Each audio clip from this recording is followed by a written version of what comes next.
बस वसु की तबीयत पूछने आया था। आप तो मालिक हैं छोटे हुकुम। मालकिन से मिलने जब मनो आपका आप आ सके हैं, इसमें मारी के मजाल की मैं आपसे कुछ पूछूं। मैं तो बस आप दोनों की सेवा में हाजिर एक नौकर हूं। बाबू साहब, अब कब तक ऐसे ही गुस्सा रहेंगे? कब तक खुद को और मारे को ऐसे ही सजा देवेंगे? बाबू साहब, पिछला सब भूल जाते हैं ना। बस इतना याद रखते हैं कि मैं आपकी बेटी हूँ और आप मेरे बाबू साहब।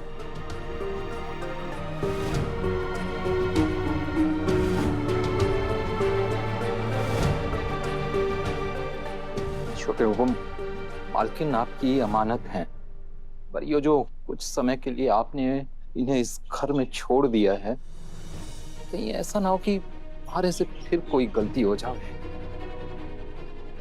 आखो अभी मालकिन की शान में कुछ गलत करके मारे को भी अच्छा ना लगेगा। मैं ठहरा एक गरीब नौकर, हमारी इतनी हैसियत ही ना है कि मैं इतनी बड़ी जिम्मेदारी उठा सकूं। किस जिम्मेदारी की बात कर रहे हो हनुमंत, जो तुम निभा नहीं सकते?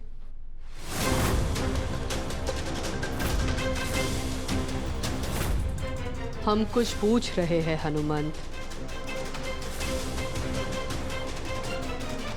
इस बात का सही सही जवाब तो छोटे हुक्म ही दे सके हैं।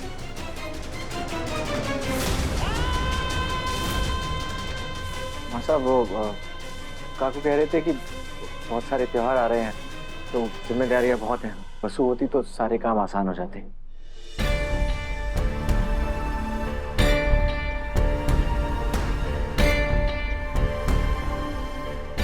हम भी यही कहने के लिए यहाँ पर आए हैं। वसुधा, अब तुम काम पर लौट आओ और काम पर आने के लिए तुम्हारे लिए एक छोटी सी भेंट, यही पहन कर आना। हमें और घर में विराजी देवी माँ को बहुत अच्छा लगेगा। हमने अम्बे माँ से यही मन्नत मांगी थी कि वसुधा ठीक हो जाए, तो हम उसे आशीर्वाद से दिए हुए वस्त्र में आरती का हिस्सा बनाएंगे। हनुमंत, तुम भी आना, इस गर्व के साथ कि तुम्हें इतनी अच्छी बेटी मिली।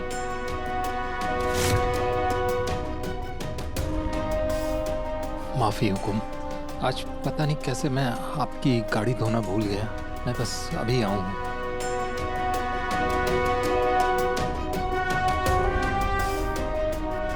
हनुमान ठीक तो है ना?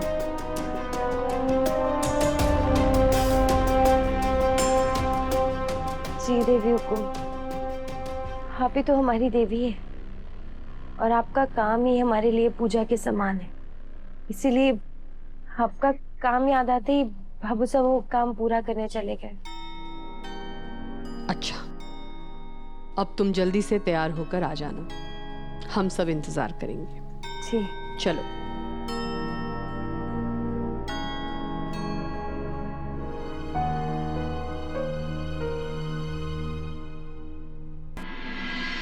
मालकिन अंदर तैयार हो रही हैं कुल की। चौहान हाउस से उनके लिए नए कपड़े आए हैं, खुद हुक्म आके देकर गई हैं। और मालकिन ना अब चौहान हाउस ने अपना ससुराल माने हैं, इसीलिए तो नए कपड़े पाकर इतना खुश हैं। और कुल की उनके आगे हम दोनों की कोई औकात ना है। मैं बस एक मामूली नौकर हूँ और तू बस एक पालतू जानवर। पता नहीं क्यों आज मेरे को आपकी बातें अच्छी न लग रही बापू साहब। अरे यो क्या कर रही हैं आप मालकिन?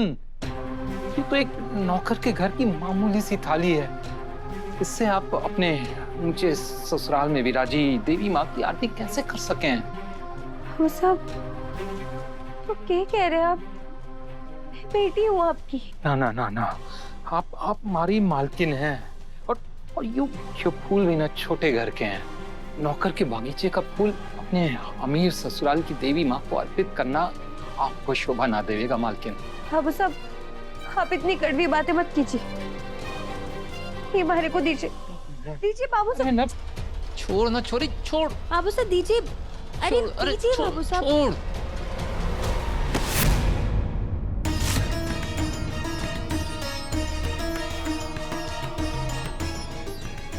क्या हो गया आपको? ये माता रानी गरीब अमीर, ऊंच नीच और नौकर मालिक में कोई फर्क नहीं देखती। उनके लिए सबकी भक्ति एक समान होती है। सुन जाओ, मासा तुम्हारा इंतजार कर रही है। जाओ। चाहिए ना मालकिन, जब मालिक ने बोल दिया तो फिर एक नौकर के भी साथ की आपको रोके? आप चाहिए।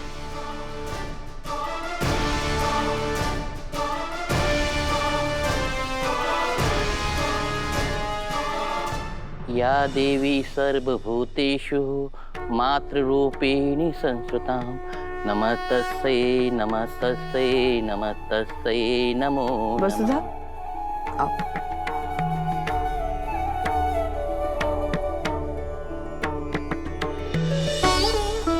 ये हमारे गुरुजी के शिष्य हैं। गुरुजी काशी विश्वनाथ दर्शन यात्रा पे गए हैं, इसीलिए इस बार नवरात्रि में यही पूजा करेंगे। जाओ, आशीर्वाद ले लो।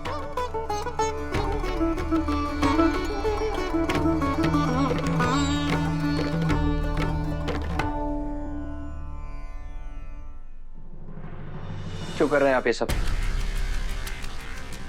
क्या मिल रहा है आपको अपनी बेटी को इस तरह तक पहुंचाकर? अभी अभी वो मौत से लड़कर वापस आई है।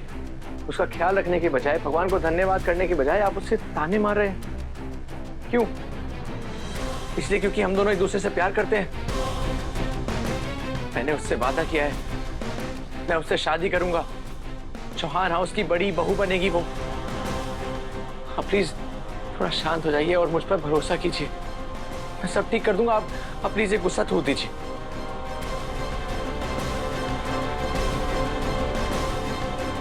बड़ी खुशी की बात है छोटे हुकुम कि आप वसु ने चौहान हाउस की बड़ी बहू बनाने वाले हैं।